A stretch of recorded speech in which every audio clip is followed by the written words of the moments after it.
오늘은 일반 서신에 대해서 16번째 시간인데요. 이제 다음 주 요한계시록 하고 나면 이 성서의 이해 여정이 끝나는데요.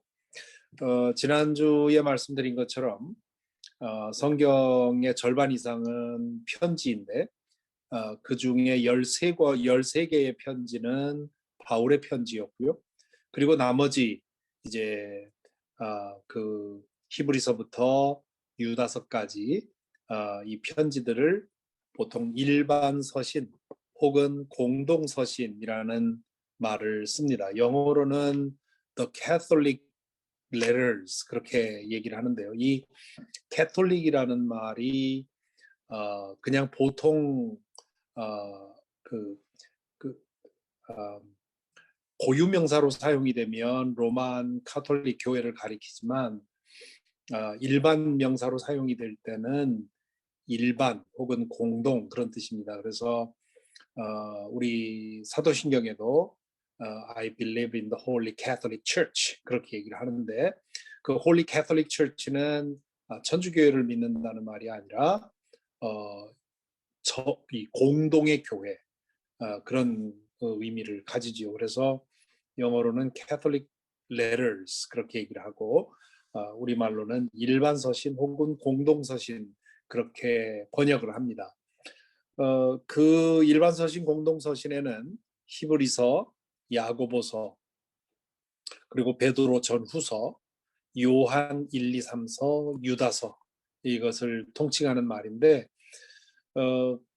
그 편지들이 되게 짧습니다. 물론 히브리서는 좀 깁니다만은 되게 뭐 길어야 5장 그리고 짧으면 1장 뭐 이렇게 돼 있는데요. 이 편지들을 바울의 편지와 구분하는 이유가 몇 가지가 있는데 물론 저자가 다르다 하는 것도 이제 큰 이유지만 그 외에 두 가지 특징이 있습니다. 하나는 편지 양식이 보이기는 하지만 전체적으로는 편지로 볼 수가 없습니다. 짧은 설교라고 할 수도 있고요.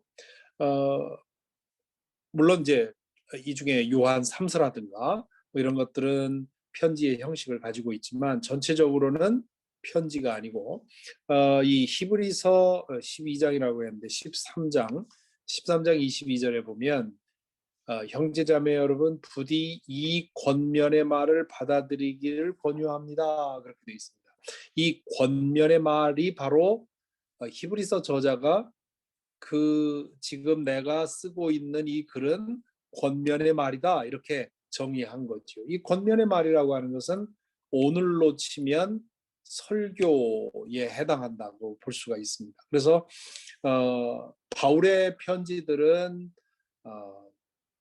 확실하게 당시의 그리스 로마 그 사회에서 편지를 쓸 때 사용했던 그 양식을 그대로 사용해서 편지를 쓴 반면에 이 공동서신들은 편지는 아니고 간혹 이제 편지 형태를 가지고는 있지만 여전히 편지가 당시의 편지가 가지고 있었던 모든 요소를 가지고 있지 않다 하는 거고요. 두 번째는 이게 좀 더 중요한 특징인데요. 독자를 특정하지 않습니다.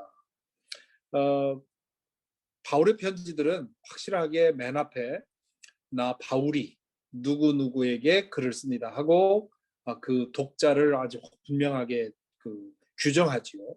그런데 이 일반 서신들을 보면 어느 한 교회 혹은 어느 한 지역에 보낸 편지가 아니라는 거죠. 야고보서 1장 1절에 보면 세계에 흩어져 사는 12지파에게 씁니다. 그렇게 얘기합니다.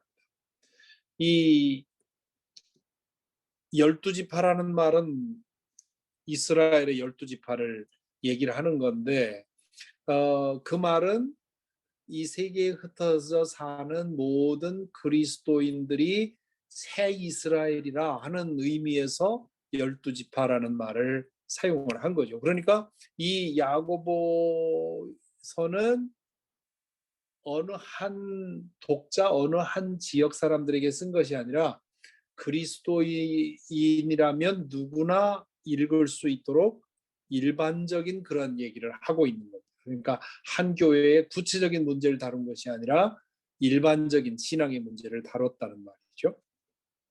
우리 베드로전서를 보고 있습니다만 베드로전서 1장 1절을 보면 본도와 갈라디아와 가파도기아와 아시아와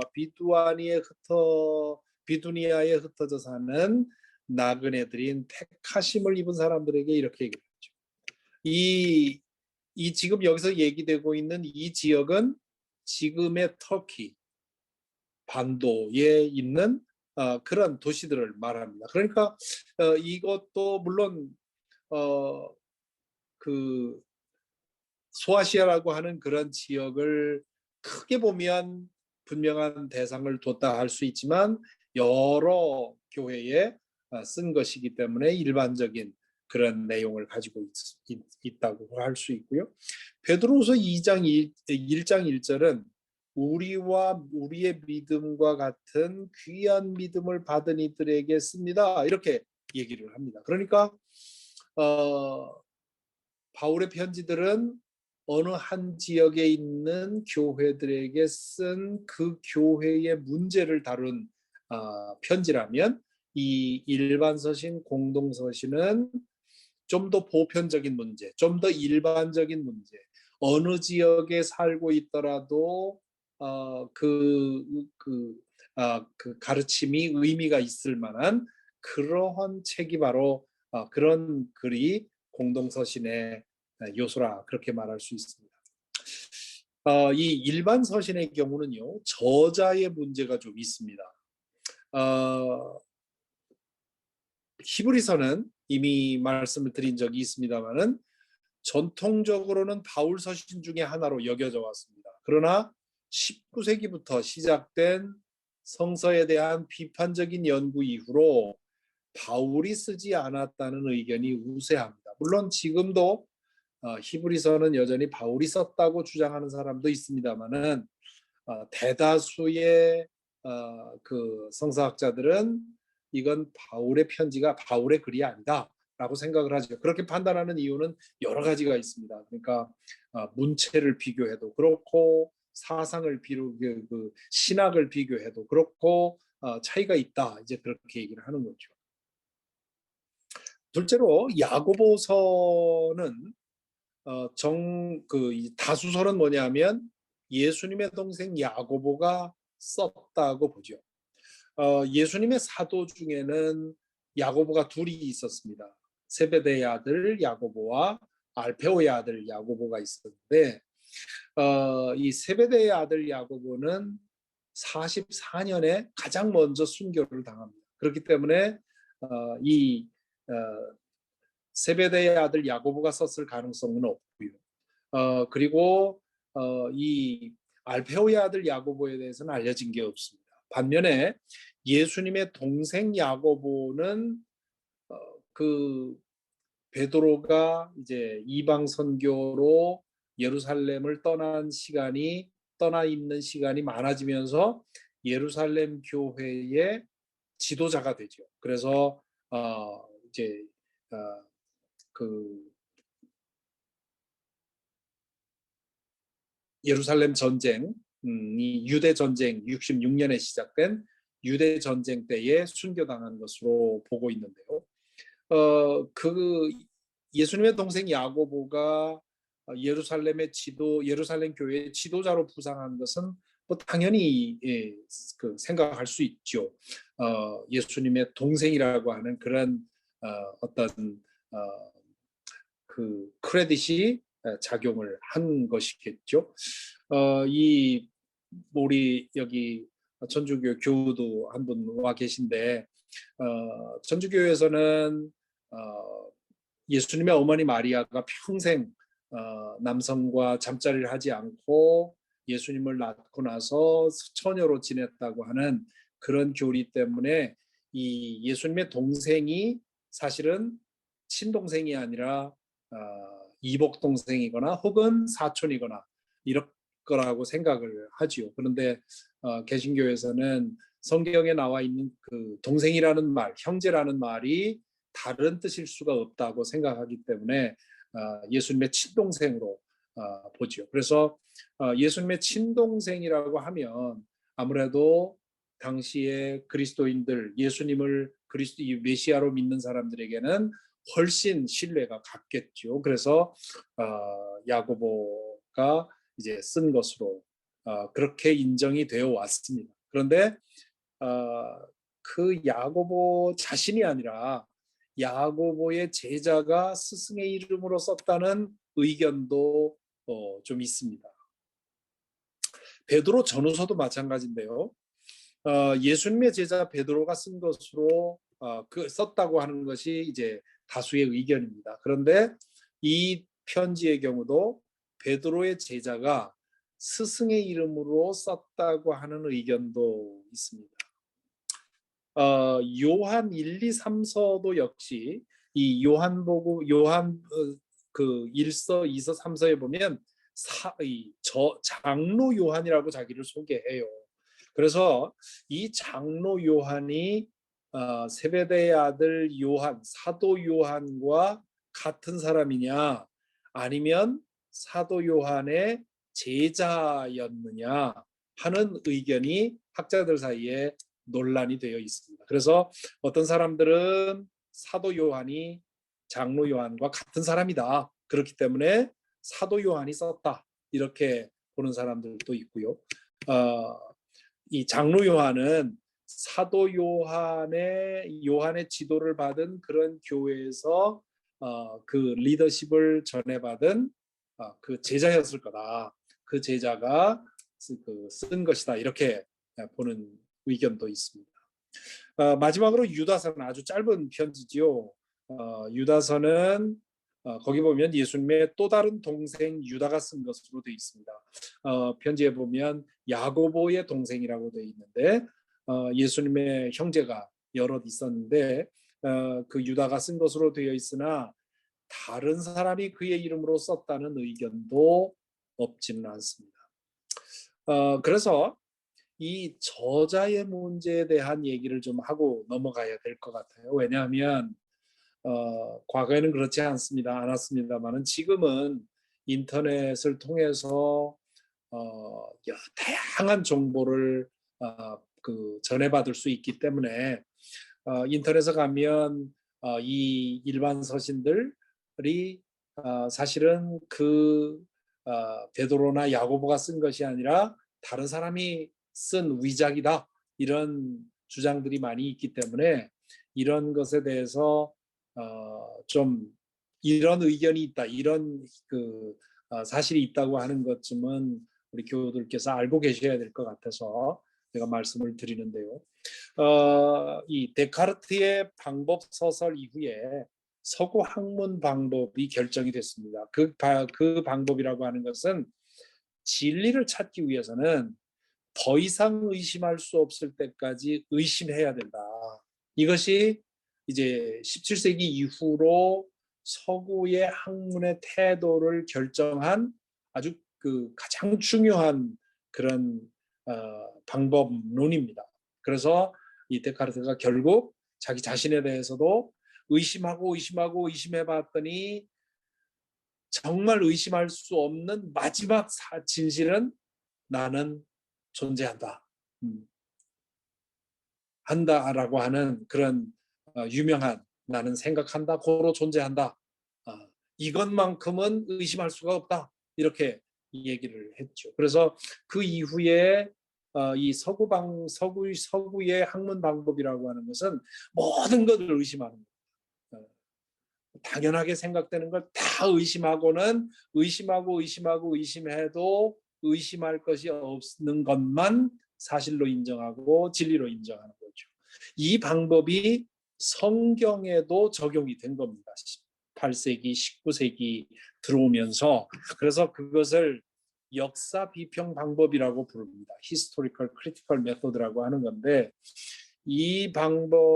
이것은 뭐냐 하면 성경을 하나의 역사서로 보고 그 로마 요세푸스의 역사서라든가 뭐 수에토니우스의 역사서라든가 이런 그 과거의 사람들이 쓴 역사 문서라고 보고 그러한 역사 문서를 연구하듯이 비판적으로 연구해서 의심하고 의심해야만 진실을 찾을 수 있다고 보았죠. 그래서 그 18세기, 19세기의 유럽, 특히 이제 독일, 프랑스 이쪽에서 발전한 신학은 성경을 그냥 샅샅이 그 조각내 가지고 모든 것을 다 의심하는 그러한 전통으로 그런 연구가 이루어졌습니다. 그래서 그렇게 지독하게 의심하면서 분석한 결과 바울의 편지 13개 중에 목회서신, 디모데 전후서, 디도서, 그리고 에베소서, 골로새서가 의심의 대상이 되었습니다. 왜냐하면 다른 편지들과 이걸 비교해 보니까 문체도 좀 다르고 신학 사상도 좀 다른 것 같다. 이런 결과가 나온 것이죠. 그래서 지금은 이 6개의 편지가 바울의 후기서신이라는 의견과 바울의 이름으로 다른 사람이 썼다는 의견이 양립하고 있습니다. 뭐 여러분도 잘 저도 저 자신에게서 보는 현상인데요. 나이가 들어가면서 젊었을 때 썼던 문체와 나이가 들어가면서 문체가 바뀌는 것을 보게 되죠. 또 신학의 문제도 그렇습니다. 저도 젊었을 때 30대, 40대 제가 가지고 있었던 신학이 그대로 있는 것이 아니라 제가 또 이 영적 경험도 커지고 또 인생 경험도 커지고 이렇게 되면서 이 사상이 바뀌거든요. 그렇기 때문에 그런 면에서 지난주에 본 것처럼 전반기 서신과 이 후반기 서신 사이에 문체나 사상에 있어서 차이가 있을 수밖에 없다. 그렇기 때문에 이건 다 바울 사도가 쓴 거다. 이렇게 주장하는 사람도 있고 뭐 그런 사람들이 더 많죠. 반면에 바울이 아니라 다른 사람이 썼다고 주장하는 이런 사람들은 아직도 모든 것을 의심해서 의심의 여지가 없어야만 믿는 사람들이죠. 그리고 이 일반 서신 중에도 야고보서, 베드로서, 요한서신, 유다서는 모두 의심의 대상이 되었습니다. 그래서 직접 그 이름을 가진 사람이 쓴 것이 아니라 다른 사람의 영적 권위를 가지고 썼다 이런 주장이 있었죠. 자, 이 위작의 현상에 대해서 좀 알 것은 뭐냐면 실제로 우리 성경이 쓰여지던 시기에 다른 사람의 이름으로 글을 쓰는 일은 흔했습니다. 물론 그 시대만이 아니죠. 그 이후에도 뭐 지금도 그런 일들은 일어나고 있죠. 그래서 불순한 목적으로 독자를 속이기 위해서 그런 사람들도 있지만 좋은 뜻으로 그렇게 한 사람들도 있습니다. 다른 사람의 이름으로 글을 쓴 이유는 크게 3가지 정도인데요. 하나는 박해가 심할 때, 그때는 이 글을 쓴 사람의 이름을 있는 그대로 밝히게 되면 그 글로 인해서 그 문서로 인해서 박해를 당하고 순교를 당할 수 있기 때문에 박해를 피하기 위해서 다른 사람의 이름을 이미 죽은 사람의 이름을 사용해서 글을 쓰는 것은 그런 일들이 있었고요. 두 번째는 스승에게 있었던 영이 자신에게도 역사하고 있다는 믿음이 그렇게 하게 만들 수 있습니다. 그렇게 하는 것에 대해 주저됨이 없었던 이유는 당시 사람들의 집단적인 자의식 때문에 그렇습니다. 오늘날에는 개인주의가 개인주의가 100% 지금 아니 100% 넘어간 200%, 300% 이렇게 개인주의 사상이 퍼져 있기 때문에 나는 나고 다른 사람은 아무리 스승을 존경한다 해도 스승은 스승이고 나는 나라고 생각을 하죠. 그렇지만 불과 우리 어릴 때만 해도 나와 부모님은 한 몸이고 나와 스승은 하나고 뭐 이런 생각이 있었단 말이죠. 그것이 그 신약 성경이 쓰여지던 당시에는 더 컸죠. 그렇기 때문에 나와 내 스승은 하나라고, 스승에게 역사했던 그 영이 지금 나에게도 역사하고 있다는 그런 믿음을 가지게 되면 내가 바울의 이름으로 혹은 베드로 사도의 이름으로 글을 쓰는 것은 가능한 일이었다는 것이죠. 그리고 중요한 것은 누가 썼느냐가 아니라 지금 진리를 썼느냐, 성령에 감동된 말씀을 썼느냐. 지금 내가 쓰고 있는 것이 내 생각이 아니라 성령의 영감된 말씀이라면 내 이름이든 내 스승의 이름이든 상관없다, 이렇게 생각을 하는 거죠. 그래서 일반 서신들이 위작이라는 주장이 설사 맞는다 하더라도 그것이 그 문서들의 가치를 떨어뜨리는 것이 아닙니다. 그래서 일반 서신들이 사도들에 의해서 쓰였을 가능성은 여전히 있고요. 설사 위작이라 하더라도 이러한 이유 때문에 우리는 이 편지들을 여전히 중요한 그런 우리 영적 유산으로 받아들여야 한다 하는 것을 말씀을 드립니다. 이런 말씀을 드리는 이유는 이제 아까도 말씀드렸지만 이런 편지들이 그 바울이 아니라 혹은 베드로나 야고보가 아니라 다른 사람이 그 사람의 이름으로 쓴 거야 하는 이런 얘기를 누가 하게 되면 그런 일들, 그런 얘기들에 대해서 바른 판단을 가지고 있는 것이 중요하기 때문에 말씀을 드렸습니다.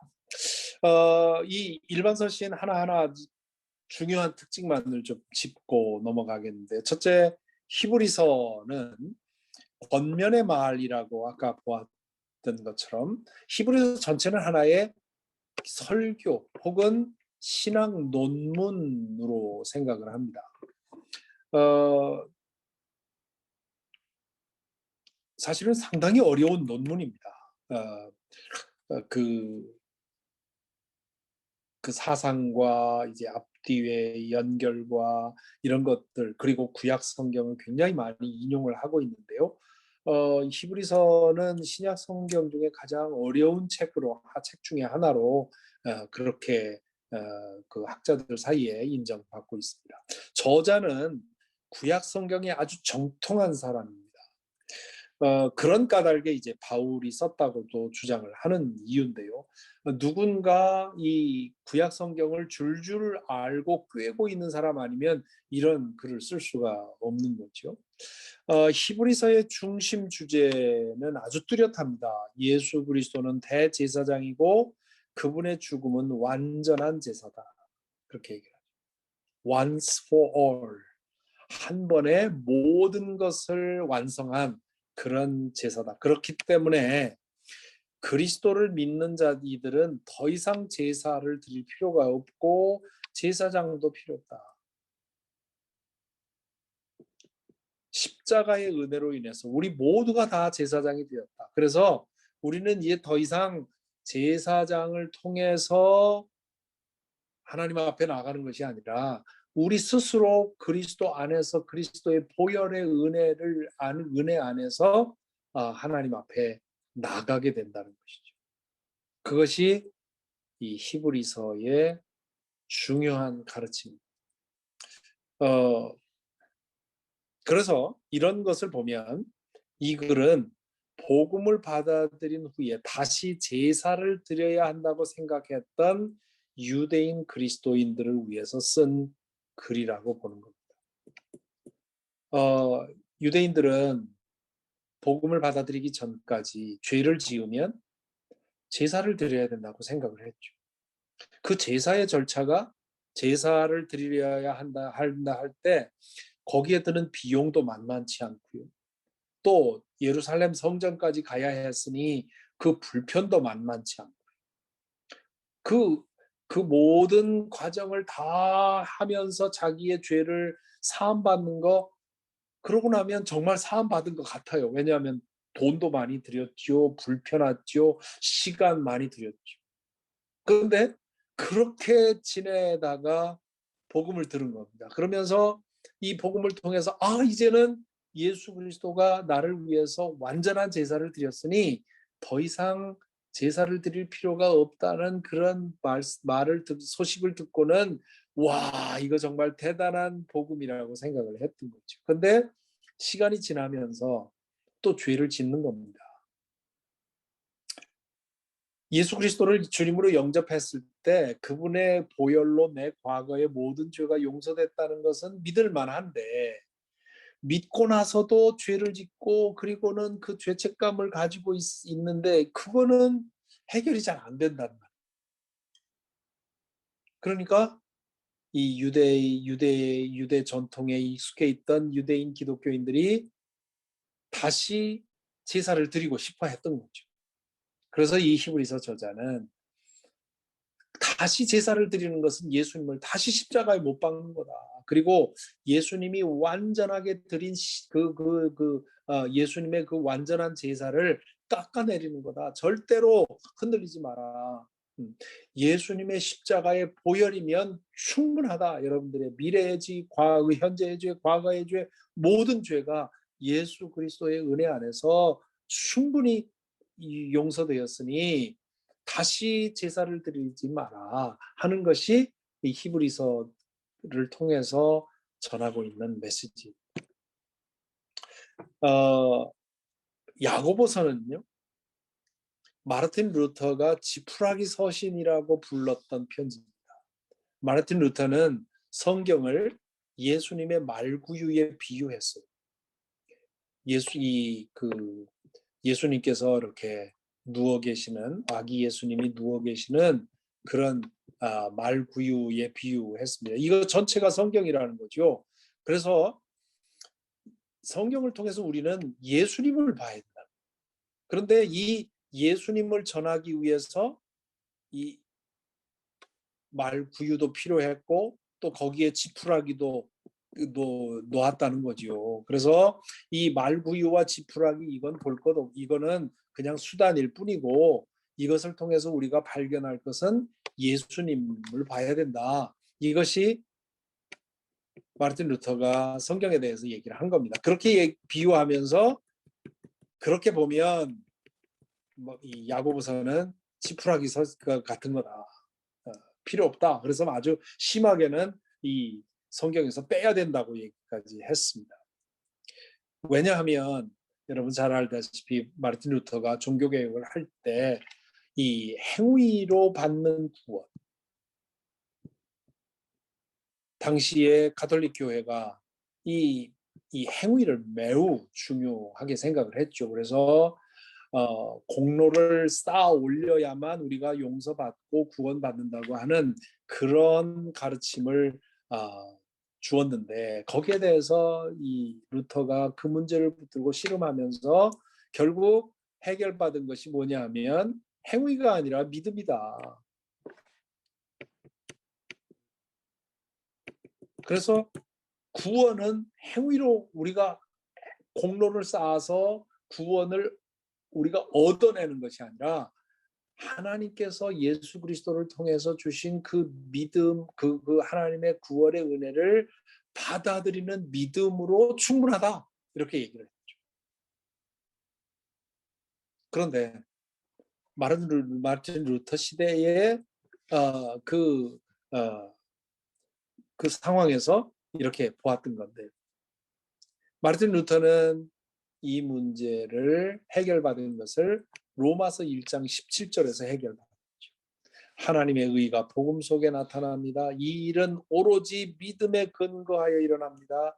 이것은 성경에 기록한 바 의인은 믿음으로 살 것이다 한 것과 같습니다. 해서 로마서 전체에서 바울 사도가 행위가 아니라 믿음입니다. 당시 바울 사도가 행위로 그 하나님의 의를 얻어내야 된다고 가르쳤던 유대교에 대해서 행위가 아니라 믿음이라고 강조를 합니다. 이 마르틴 루터는 자신이 살던 시대의 그 문제를 바로 이 로마서 1장 17절에서 해결받은 겁니다. 그렇기 때문에 이런 믿음을 이런 상황에서 이 야고보서를 읽어보니까 야고보서 2장 17절에 뭐라고 합니까? 이와 같이 믿음에 행함이 따르지 않으면 그 자체만으로는 죽은 것입니다. 그렇게 얘기를 합니다. 그러니까 이 행함을 강조하고 있기 때문에 바로 이것이 지금 많은 그 사제들과 많은 신도들이 이 행함을 통해서 구원을 얻으려고 잘못하고 있는 이유구나 해서 야고보서는 제외돼야 된다 그런 주장을 했죠. 근데 그 이후로 이 바울 사도가 말한 행함과 야고보가 말한 행함이 다른 것이라고 하는 얘기 사실이 드러나면서 지금은 그렇게 주장하는 사람들이 없습니다. 지금은 오히려 과거에는 로마서와 야고보서가 서로 반대되는 거라고 생각을 했는데 지금은 야고보서와 로마서가 같은 말을 하고 있다. 왜냐하면 바울 사도가 비판한 행함이라고 하는 것은 구원을 얻기 위해 자기 의를 쌓는 것을 말하는 것이고, 야고보 사도가 말한 행함은 믿음의 결과로 맺어지는 거룩하고 의로운 삶을 말하는 거죠. 그 점은 바울 사도도 똑같이 말했습니다. 지난주에 바울 사도 바울의 편지를 얘기할 때 말씀드린 것처럼 바울 사도가 먼저 구원의 원리를 설명하고 그리고 우리가 이렇게 구원받은 사람들이라면 이렇게 살아야 합니다 하고 윤리를 가르치죠. 그것처럼 바울 사도도 우리의 믿음이 살아있다면 마땅히 우리 삶으로 행위로 열매가 맺어져야 된다고 바울 사도도 얘기를 했어요. 그렇기 때문에 다만 바울 사도는 믿음을 강조했고 야고보는 행함을 강조한 것뿐이지 이 행함이라고 하는 것은 믿음의 열매이기 때문에 서로 다른 것이 아니라고 하는 그러한 얘기를 하고 있는 것이죠. 그래서 야고보서는 행함을 강조하는 그런 문서다 그렇게 볼 수 있고요. 베드로전서, 전후서와 유다서는 하나로 뭉뚱그려서 얘기할 수 있는데요. 베드로전서는 지금 우리가 보고 있는 것처럼 박해를 받고 있던 그리스도인들에게 확신과 용기를 주기 위해서 쓰여졌습니다. 그래서 이 고난의 신학, 고난에는 여러 종류가 있고 그리고 고난을 받는 사람들은 이렇고 하나님은 고난에 대해서 이렇게 생각하시고 하는 이 고난의 신학에 대해서 그 베드로사 전서는 말하고 있고요. 두 번째는 만인 제사장직의 교리를 이 베드로 전서가 히브리서와 함께 히브리서는 우리에게는 더 이상 제사장이 필요 없다. 하나님과 우리 사이에 누구도 중재자가 될 필요가 없다. 우리는 예수 그리스도 안에서 담대히 하나님 앞에 나가는 사람들이다 하는 것이 베드로 이 히브리서의 얘기고요. 베드로 전서는 우리는 모두 왕 같은 제사장입니다. 그래서 제가 전에도 한번 말씀드린 적이 있습니다만은 구약의 구약 그리고 유대교의 제도와 그 체제 중에서 신약의 교회로 넘어오지 않은 것이 제사제도와 제사장제도. 그 초대교회 이후로 교회의 지도자를 제사장이라고 부른 적이 없습니다. 이건 대단한 일이에요. 왜냐하면 그만큼 보편적으로 예수께서 대제사장으로서 우리를 위한 모든 필요한 그 완전한 제사를 드렸다고 하는 그렇기 때문에 우리에게는 하나님과 우리 사이의 중보자는 예수님뿐이라고 하는 그러한 믿음이 퍼졌던 것이죠. 그래서 우리 모두는 만인 모두는 하나님 앞에 다 사제다. 그래서 목사는 이건 가톨릭 교회랑 좀 목사에 대한 그 사제와 목사에 대한 그 입장이 좀 다른데요. 우리 그 만인 제사장직에서 목사는 사제가 아닙니다. 사제가 아니고 성도들과 하나님 사이에 서 있는 사람이 아니라 성도들과 같이 서 있는 사람. 이것이 가장 큰 우리 천주교와 우리 개신교의 가장 큰 차이점이죠. 그리고 이제 베드로 후서와 유다서는 거짓 교사들의 문제를 대응하기 위해서 쓰여졌다. 이 당시에는 정해진 교리도 없었고요. 신약 성경도 없었죠. 조직과 제도도 없었습니다. 따라서 거짓 교사와 거짓 복음이 굉장히 많았습니다. 영적 사기꾼도 많았고요. 오늘처럼 제도도 있고 조직도 있고 교리도 있고 2000년에 이 어마어마한 전통이 있음에도 불구하고 이단자들이 많이 나오는데 그 당시에는 얼마나 더 그랬겠어요. 그러니까 이런 이단자들의 문제를 해결하기 위해서 쓰여진 것이고요. 요한서신도 이 요한복음, 요한 1, 2, 3서, 요한계시록을 함께 묶어서 요한문서라고 부릅니다. 이렇게 보면 신약 성경은 세 사람, 즉 누가와 바울과 요한, 세 사람이 주요 저자인 셈입니다. 그 분량으로 따질 때 요한 1서는 사랑의 서신이라고 부르지요. 하나님은 사랑이시라 하는 그런 하나님에 대한 그 인류 지금까지 이어져 나온 인류의 종교사에 있어서 하나님에 대한 정의로서 가장 심오하고 탁월한 정의가 하나님은 사랑이시다라는 이 한마디로 하나님이 어떤 분이신지를 잘 보여주게 됐죠. 그리고 이 세 서신서 모두 거짓 교사의 문제를 다룹니다. 이것이 이제 우리 일반 서신 혹은 공동 서신에 관한 인트로덕션 그 소개인데요. 여기서 보는 것처럼 이 공동 서신은 그 분량이나 이런 점에서 상당히 비중이 적다 할 수 있지만 지금 말씀드린 것처럼 히브리서의 제사 신학 또 야고보서의 이 행위에 대한 믿음에는 행위가 따라야 된다고 하는 또 베드로 전서의 만인 제사장직 또 요한서신의 사랑의 하나님에 대한 그런 정의 이런 것들을 볼 때 이 분량에 있어서는 크다 할 수 없지만 그 중요성에 있어서는 매우 중요한 그런 위치를 가진 편지들입니다. 그래서 더욱더 이 편지들을 잘 읽고 우리 신앙생활에 도움을 삼아야 하겠습니다.